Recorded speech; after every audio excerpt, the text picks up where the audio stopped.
ప్రభునందు ప్రియులారా, మీకందరికీ ప్రేమ వందనాలు. ఆరాధన సాయికరంగా పరిశుద్ధ గ్రంథమైన బైబిల్ నుండి యోహాను సువార్త 4వ అధ్యాయము 21 నుండి 24 వరకు చదువుకుందాం.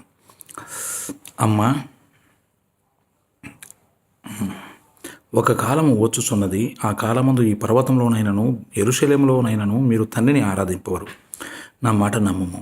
మీరు మీకు తెలియని దానిని ఆరాధించువారు, మేము మాకు తెలిసిన దాన్ని ఆరాధించువారం. రక్షణ యూదుల్లో నుండియే కలుగుచున్నది.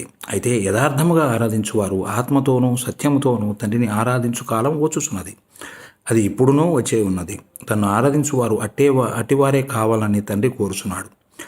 దేవుడు ఆత్మ గనక ఆయన ఆరాధించువారు ఆత్మతో సత్యముతో ఆరాధింపవలను. దేవుడి వాక్యము దీవించుగాక.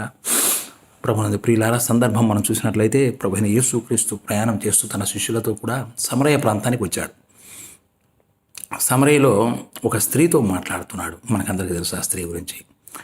ఈ సమరయలు ఎవరు అంటే, అషూరు రాజులు ఇశ్రాయేల్ దేశమును ఆక్రమించుకున్నప్పుడు అషూరియలు కొంతమంది వచ్చి ఈ ఇశ్రాయేల్ దేశంలో స్థిరపడ్డారు. అక్కడ ఉన్నటువంటి యూదులతో కలిసిపోయారు, మిశ్రిత జనముగా ఏర్పడినారు. కాబట్టి వీళ్ళను యూదుల కింద లెక్కారు, ఇశ్రాయేల్ కింద లెక్కారు. కేవలం మిశ్రిత జనాంగం. వీళ్ళ ఆచారాలు, అలవాట్లు, మరి ఆరాధనలు ఇవన్నీ కొంత తేడా ఉంటాయి. అదే సమయంలో కొంత యూదా సంబంధమైనటువంటి ధర్మశాస్త్రాన్ని కూడా పాటించడం వీళ్ళకు ఆనవాయితీగా ఉన్నది. అందుకనే యేసు ప్రభు ఆమెతో మాట్లాడుతూ సంభాషించినప్పుడు అంటాడు, అమ్మ, ఒక కాలము వచ్చుచున్నది, అప్పుడు ఆ కాలమందు ఈ పర్వతంలోనైనను యెరూషలేములోనైనను మీరు తండ్రిని ఆరాధింపరు. నా మాట నమ్మము. ఏర్పాటు చేయబడినటువంటి స్థలాలు. మామూలుగా ఆరాధన అంటే యూదులకు లేదా ఇశ్రాయేలులకు కొన్ని స్థలాలు ఉన్నాయి, అక్కడ పోయి ఆరాధన చేయాలా, మరి ఎక్కడ చేయకూడదు.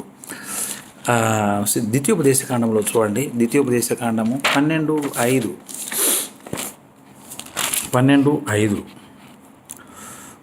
మీ దేవుడైన యెహోవా మీ సమస్త గోత్రంలో తన నామమును స్థాపించుకున్నట్టుకు నివాస స్థానముగా ఏర్పరచుకున్న స్థలమును వెతకి అక్కడికే యాత్రలు చేయుచుండవలను. ఒక స్పెసిఫిక్ ప్లేస్ ఉండాలి, అక్కడ దేవుని యొక్క స్థలమని వారు గుర్తించాలి. అక్కడికి పోయి ఆరాధన చేయాలి, అక్కడికే యాత్రలు చేయాలి. వాళ్ళ దశమ భాగాలు కానీ, ప్రతిష్ఠితలు కానీ, నైవేద్యాలు కానీ, మొక్కుడు బడులు కానీ అక్కడికే తీసుకొని రావాలి. పాత నిబంధనలో అలాంటి అలవాటు ఉంది. అట్లనే దినవృత్తాంతాలు 2వ గ్రంథము 6వ అధ్యాయము 6వ వచనం 6:6 ఇప్పుడు నా నామమునుటకై యెరూషలేమును కోరుకుంటుని. యెరూషలేములో దేవుడు తన నివాసస్థానముగా కోరుకుంటుని. నా జనులైన ఇశ్రాయేలుల మీద అధిపతిగా నుండుటకై దావీదును కోరుకుంటుని. ఇశ్రాయేలు దేవుడైన యెహోవా నామఘనత కొరకు ఒక మందిరమును కట్టింపవాలని నా తండ్రి అయిన దావీదు అభిలాష గలవాడాయను. కాబట్టి దేవుని మందిరం అక్కడ ఏర్పాటు చేయాలి. దేవుడు కోరుకున్న స్థలం అది. అలాగే యెరూషలేముకు యాత్రలు చేసేవారు. యెరూషలేములో దేవుని మందిరం ఉండేది. యూదులందరూ అక్కడికి వెళ్ళి, ఇశ్రాయేలులందరూ అక్కడికి వెళ్ళి ఆరాధన చేసేవాళ్ళు. అది ఒక స్థలం. అయితే ప్రభువైన యేసుక్రీస్తు వచ్చే సమయానికి మందిరం లేదు. మందిరము పడిపోయింది. మళ్ళీ కట్టారు దాన్ని, మళ్ళా ఎజ్రా కాలంలో కట్టారు, మళ్ళా హేరోదు కాలంలో దాన్ని రిపేర్ చేశాడు. అయితే వీళ్ళు దూర ప్రాంతంలో నుంచి అక్కడికి పోలేకుండా ఉన్నారు. అందుకనే ప్రభు అంటున్నాడు, అమ్మ, ఒక కాలం వచ్చుతున్నది, ఆ కాలమందు ఈ పర్వతం మీదనైనను, పర్వతాలు ఇశ్రాయేలు పర్వతముల మీద ఆరాధన చేసే అలవాటు వాళ్ళకు. బయలుదేవతగా ఆరాధన చేశారు, పీఠాలు కట్టి అన్ని దేవతలకు ఆరాధన చేసేవాళ్ళు. యెరూషలేములోనైనను మీ తండ్రిని ఆరాధింపరు. పర్వతాల మీద లేదు, లేదా యెరూషలేములో అయినా లేదు, ఆరాధింపరు. నా మాట నమ్మము అంటున్నాడు. నా మాట నమ్మము అంటాడు. ఆ తర్వాత 23వ వచనంలో కూడా చూడండి, అయితే యథార్థముగా ఆరాధించువారు ఆత్మతో సత్యంతో తండ్రిని ఆరాధించు కాలం వచ్చుచున్నది. తన్ను ఆరాధించువారు అట్టివారే ఉండాలని కోరుకుంటున్నాడు. మందిరము కాదు, స్థలము కాదు, ప్రత్యేకత కాదు. దేవుడు మానవుల హృదయాన్ని కోరుకుంటున్నాడు, వారిలో తనకు స్థానం కోరుకుంటున్నాడు. అలాంటి ఆరాధన కావాలని ఆయన కోరిక కలిగి ఉన్నాడు. మత్తయి సువార్త 5:16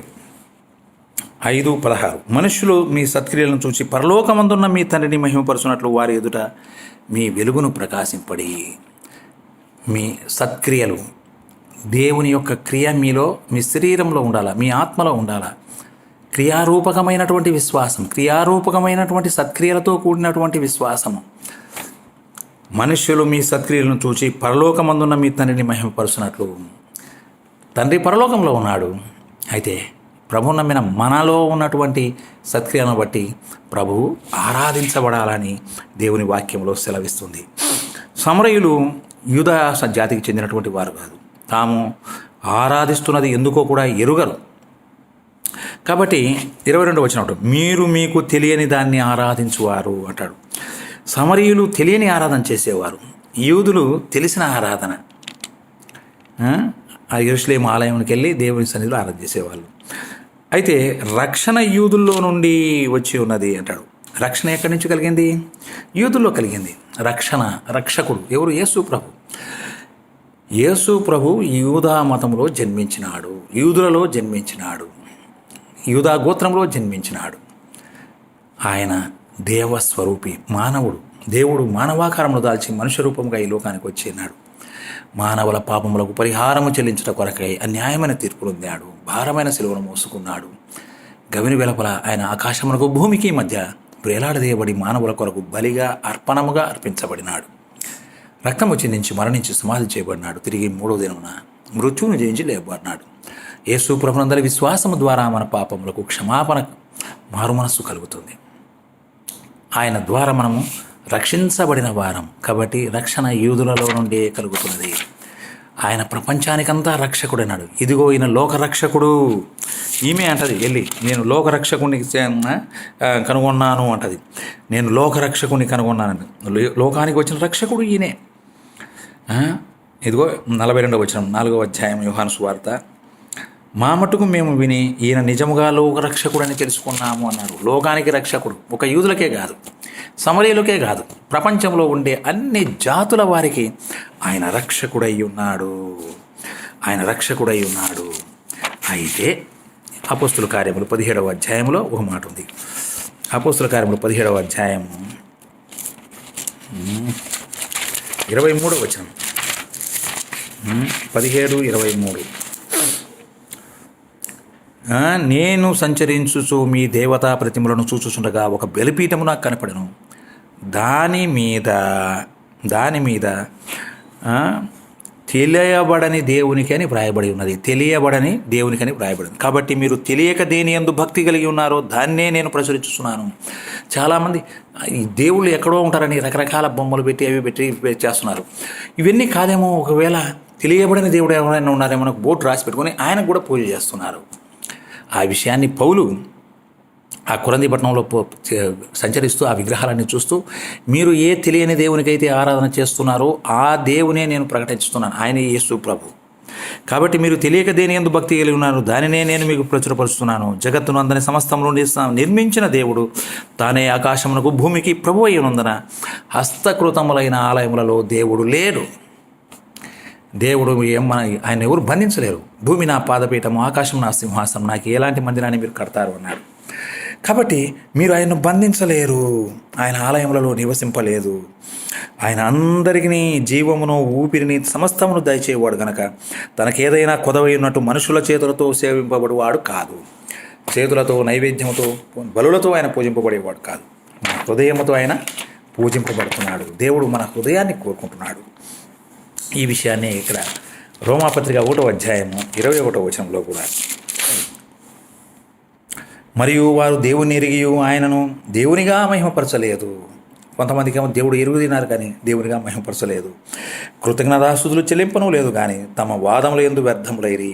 వారి అవివేక హృదయము అంధకారమైన తాము జ్ఞానులమని చెప్పుకొనుచు బుద్ధిహీనులైరి. వారు అక్షయుడు దేవుని మహిమను క్షేమకు మనుషుల యొక్కయో, పక్షుల యొక్కయో, చతుస్పాద జంతువుల యొక్క, పురుగుల యొక్క ప్రతిమా స్వరూపముగా మార్చినారు. అసలు దేవుని వదిలిపెట్టారు. ఏదేదో దేవుడని ఆరాధనలు, పూజలు, పునస్కారాలు చేస్తున్నారు. ఇవన్నీ రక్షణ లేదు. మానవుడికి రక్షణ లేదు. వాటి వల్ల రక్షింపలేని వాటి కొరకు జీవిస్తున్నారు. వాటిని సేవిస్తున్నారు. అయితే మనకు రక్షకుడు ఉన్నాడు, పరమరక్షకుడు ఉన్నాడు. అదే ఇక్కడ అంటాడు యోహాను సువార్త 4వ అధ్యాయము 23వ వచనంలో, 4:23లో ఏమంటారంటే, అయితే యథార్థముగా ఆరాధించువారు, కొంతమంది తెలియక రకరకాలుగా ఆరాధిస్తున్నారు, ఏదేదో చేస్తున్నారు. అయితే యథార్థముగా ఆరాధించువారు ఆత్మతోనూ సత్యముతోనూ తండ్రిని ఆరాధించు కాలము వచ్చుతున్నది. ఇప్పుడు అది వచ్చే ఉన్నది. అదే అంటాడు, ఇప్పుడు అది వచ్చే ఉన్నది. తన్ను ఆరాధించువారు అట్టివారే కావాలని తండ్రి కోరుచున్నాడు. దేవుడు ఆత్మ గనక ఆయన ఆరాధించువారు ఆత్మతో సత్యముతో ఆరాధింపవలెను. యేసు ప్రభు యూదుల్లో పుట్టాడు, రక్షకుడు, లోకరక్షకుడు. దేవుడు కోరుతున్న ఆరాధన భౌతిక వస్తువులు, గుడులు, స్థలాలు, ప్రదేశాలు ఎలాంటి వాటితో సంబంధం లేదు. అలాంటి ఒక స్పెసిఫిక్ ప్లేసెస్లో దేవుడు ఉన్నాడు. మానవుని యొక్క హృదయంలో ఉంటాడు.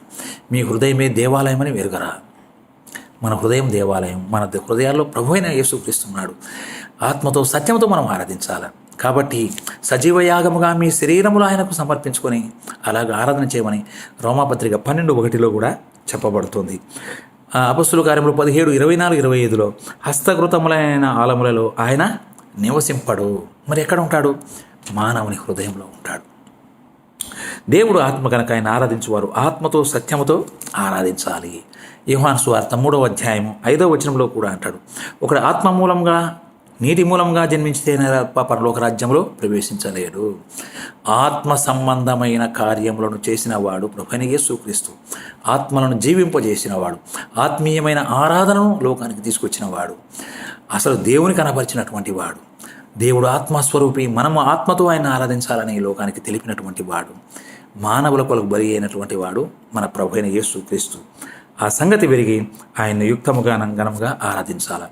యోహాను రాసిన మొదటి పత్రిక 4:8 దేవుడు ప్రేమాస్వరూపి, దేవుడు ఆత్మస్వరూపి, దేవుడు సత్యస్వరూపి, దేవుడు ప్రేమాస్వరూపి. ప్రేమ లేనివాడు దేవుని ఎరుగడు.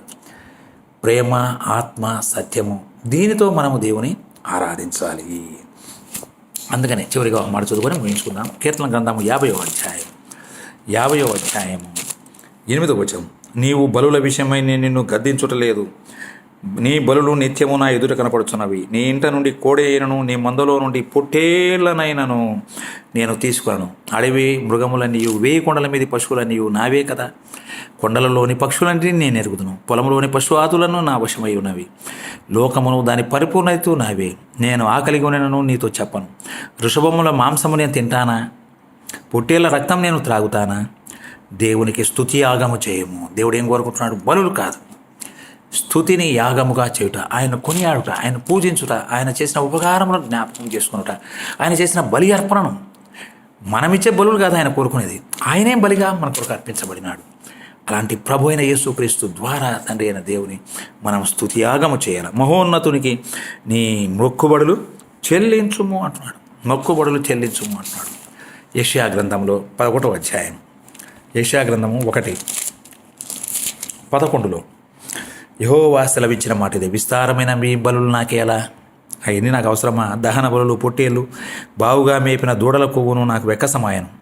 కోడెల రక్తమందైనను, గొర్రెల పిల్లల రక్తమందైనను, మేఘపోతుల రక్తమందైనను నాకు ఇష్టము లేదు.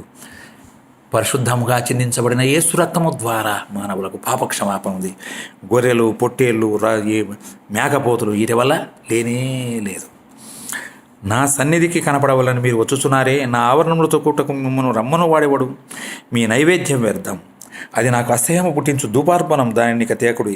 అమావాస్య, విశ్రాంతి దినమును, సమాజ కూట ప్రకటనము జరుగుతున్నవి. పాపుల గుంపుతో కూడిన ఉత్సవ సమాజం నోర్చజాలను. మీ అమావాస్యోత్సవంలో నియమకాలంలో నాకు హేయములు, అవి నాకు బాధకరములు.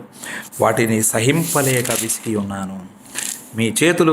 మీరు మీ చేతులు చాపనప్పుడు మిమ్మల్ని చూడక నా కన్నులు కప్పుకొందును. మీరు బహుగా ప్రార్థన చేసి నేను వినను. మీ చేతుల రక్తంతో నింపబడి ఉన్నాయి. మిమ్మల్ని మీరు కడుక్కొనడి, శుద్ధి చేసుకొనడి. కీడు చేయటం మాని మేలు చేయ నేర్చుకోండి. మీ దుష్క్రియలు నాకు కనపడకుండా వాటిని తొలగించుకోండి అని చెబుతూ మీరు ఆత్మతో సత్యంతో నన్ను ఆరాధించాలని ప్రభు పలుకుతున్నాడు. కాబట్టి ప్రియులారా, మన కొరకు రక్తము చెందించిన యేసు ప్రభునందు విశ్వాసం ఉంచి మన సత్క్రియలతో ప్రభువును మహిమపరచి మన జిహ్వాఫలములు సమర్పించి స్తుతియాగము చేసి ప్రభువును ఆరాధించాలా. మరి బలులర్పణ వల్ల మనకు లాభం లేదు, కానీ విరిగిన హృదయాన్ని దేవుడు లక్ష్యం చేసి అటువంటి వాడుకున్నాడు. అలాగూ మన ప్రభువైన యేసుక్రీస్తునందు మనం యుక్తముగా మన దేవుని ఆరాధించుతాం. ఎందుకనగా మన ప్రభువు మన కొరకు మరణించినాడు, సమాధి చేయబడినాడు, తిరిగి లేపన్నాడు, మన మనోనేత్రములు వెలిగించాడు, మన బ్రతుకులు మార్చాడు, మనకు ఆత్మను గ్రహించాడు కనుక ఆత్మతో సత్యంతో ఆయన్ను ఆరాధించాల. దేవుడి వాక్యం మన కొరకు దీవించుగాక. ఆరాధనకు చేసుకుందాం. ప్రభు అయిన యేసు తాను అప్పగింపని రాత్రి ఒక రొట్టెనెత్తుకొని కృతజ్ఞతాస్తుతులు చెల్లించి దాన్ని విరిచి, ఇది మీ కొరకమైన నా శరీరము, నన్ను జ్ఞాపకం చేసుకున్నటకై దీన్ని చేయడం చెప్పినాం. ప్రభు అయిన యేసుక్రీస్తు శరీరం సాధించిన రొట్టెలో పాల్పంపులు పొందుతుండగా స్తుతులు అర్పించి ఆరాధనలో పాల్పంపులు పొందుదాం. కరుణగల దేవ, పరిశుద్ధుడా, స్తోత్రములు. నీ శరీరం ద్వారా మాకు విడుదల విమోచన కలుగజేశావు. బలి అర్పణముగా నీవే అర్పించబడినావు. ఎడ్లగొడ్ల రక్తము, ఎడ్లగొడ్ల పశువుల మాంసము కాదు, వాటి బలి కాదు, నీవే బలిగా అర్పించబడినావు. తద్వారా మాకు తండ్రిని కనపరిచావు. ప్రభువా, నీకు స్తోత్రములు. మాకు మనోనేత్రములు వెలిగించి మా పాప క్షమాపణ కలుగజేసి నీ రాజ్యానికి వారసులుగా చేశావు. మాకు ఇచ్చిన రక్షణ భాగ్యమును బట్టి మిమ్మల్ని స్తుతిస్తూ ఘనత, మహిమ, ప్రభావములు మీకే ఆరోపిస్తూ నీ యొక్క శరీరం సాధించిన రొట్టెలో పాల్పంపులు పొందుతుండగా మీరే మహిమ పొందమని మా ప్రభువైన యేసుక్రీస్తు నామమున స్తుతులు చెల్లించి ఆరాధించుతున్నాం తండ్రి. ఆమెన్. అలాగే భోజనమైన పిమ్మట ఆయన ఒక పాత్రని తీసుకొని దీనిలోని నా రక్తం వలన కృత నిబంధన, మీరు దీనిలోని త్రాగునప్పుడల్లా నన్ను జ్ఞాపకం చేసుకున్నట్టుకై దీన్ని చేయడం చెప్పాను. ప్రభు ఇచ్చిన ఆజ్ఞ మేరకు ఆయన రక్తంలో సాదృశ్యంగా ఉన్న రసపాత్రలో మనం పాల్పంపులు పొందుతుండగా స్తుతులు అర్పించి ఆరాధించుతాం. కరుణా కటాక్షములు కలిగిన యేసు ప్రభు, ఆ పరిశుద్ధుల స్తోత్రములు. రక్తము చెందించకుండా పాప క్షమాపణ జరగదు. ఎడ్లగొడ్ల రక్తం వలన పాప క్షమాపణ లేదు, కానీ మా ప్రభువైన యేసుక్రీస్తు యొక్క రక్తం వలన మాకు పాప విమోచన కలుగజేసినందుకై నీకు స్తోత్రములు చెల్లిస్తున్నాం. ఏమిచ్చి మేము మీ రుణం తీర్చుకోగలం నాయన. యేసు రక్తం ప్రతి పాపం నుండి మమ్మల్ని కడిగి పవిత్రులుగా చేసింది. నీవు చేసిన ఉపకారములు జ్ఞాపకం చేసుకొనచ్చు. మాకు ఇచ్చిన రక్షణ భాగ్యం, పరలోక భాగ్యమును బట్టి మిమ్మల్ని స్తోత్రం చెల్లిస్తూ మా ప్రభువైన యేసుక్రీస్తు యొక్క పరిశుద్ధ నామమున చెల్లించి ఆరాధించుతున్నాం తండ్రి. ఆమెన్.